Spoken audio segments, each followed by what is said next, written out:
সব সংকট কাটিয়ে নতুন বছরে ঘুরে দাঁড়াবে বাংলাদেশ, এমন প্রত্যাশা সাধারণ মানুষের। তারা বলছেন, ভোটের এই বছর পথ দেখাবে স্থিতিশীল মানবিক পথ চলার।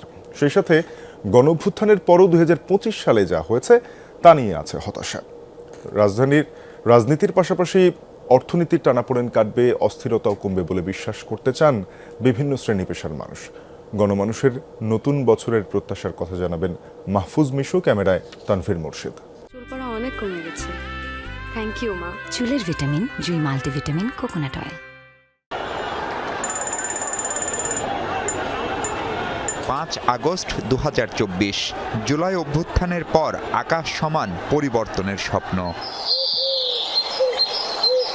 সেই ইতিবাচক আশা নিয়ে ২০২৫ শুরু হলেও তা কতটা মিটেছে বড় প্রশ্ন বছর শেষে।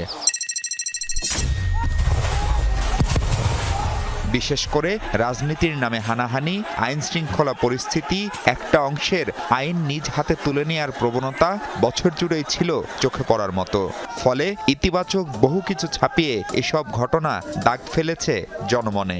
সিকিউরিটি আমাদের একান্ত প্রয়োজন ভাই, আমাদের সিকিউরিটির খুব অভাব। মারামারি ধরাধরি রাস্তায় এখনো যখন আমি কোনো পোস্ট দিই, এই মোরাল পুলিশিং এর ব্যাপারটা থাকে, তো এটা একটা ভয়ের ব্যাপার। আমি কখন টার্গেট হব আমি নিজেও জানি না। টাকা পাচার, চাঁদাবাজি দৃশ্যমান না হলেও ব্যবসা বাণিজ্যে গতি আসেনি গেল এক বছরে, বরং ছিল নানা চ্যালেঞ্জ। ১৩টা শোরুম থেকে আমার 2টা শোরুমে আমি চলে আসছি, এবং আমি এগুলো রাখতে পারবো কিনা আগামী দিনে আই এম নট শিওর। মানুষের হাতে টাকা পয়সা কম মনে হয়, ব্যবসা বাণিজ্য সুবিধা না। ভোট গ্রহণ হবে ২০২৬ সালের ফেব্রুয়ারি মাসের ১২ তারিখ, রোজ বৃহস্পতিবার। নতুন বছর, ভোটের বছর। বহু বছর পর একটা ভালো ভোট হবে, সে আশায় বুক বাঁধছে মানুষ। প্রত্যাশা একটাই, নির্বাচনের পর স্বাভাবিক হবে সবকিছু। গতি আসবে জীবনে, অর্থনীতিতেও। বন্ধ হবে সব ধরনের অস্থিরতাও।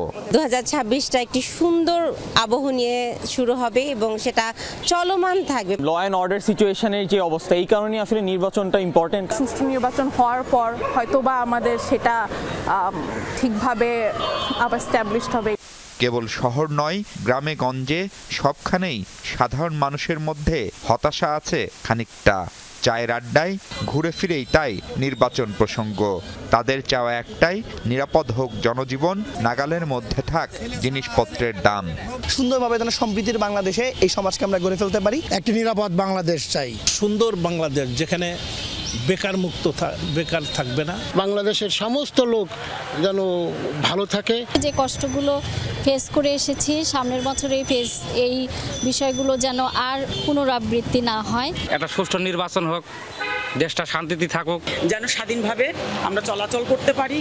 জুলাই অভ্যুত্থানের প্রধান শক্তি ছিল যে তরুণরা দেশের সামগ্রিক পরিস্থিতিতে সন্তুষ্ট নয়। তারাও বলছেন, জান ও জবানের স্বাধীনতার যে স্বপ্ন দেখেছিলেন তারা, তাতে প্রত্যাশা আর প্রাপ্তির ফারাক অনেক।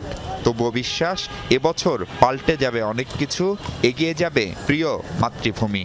দেশে যাতে আসলে ফাইনালি স্টেবল হয়, কারণ আমরা যা মনে করছি আসলে দেশ এখন স্টেবল না। সব ধর্মের মানুষ যেন তাদের মতামত প্রকাশ করতে পারে, যেন সবারই একটা ফ্রিডম অফ স্পিচ থাকতে পারে। কাজ কাম করে খায়া ফ্যামিলি লিয়া শান্তি মতন দিনকাল কাটে যাইতে পারি।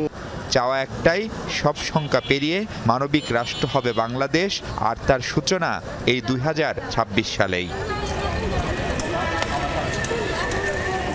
প্রতি বছর নতুন করে আশায় বুক বাঁধে মানুষ, ভাবে আসছে বছরটি তার আগের চেয়ে ভালো যাবে, ঘুচে যাবে সব জঞ্জাল, দিনগুলো হবে স্বপ্নের এবং সম্ভাবনাময়। সেই প্রত্যাশা পূরণ হয়নি এত বছরেও।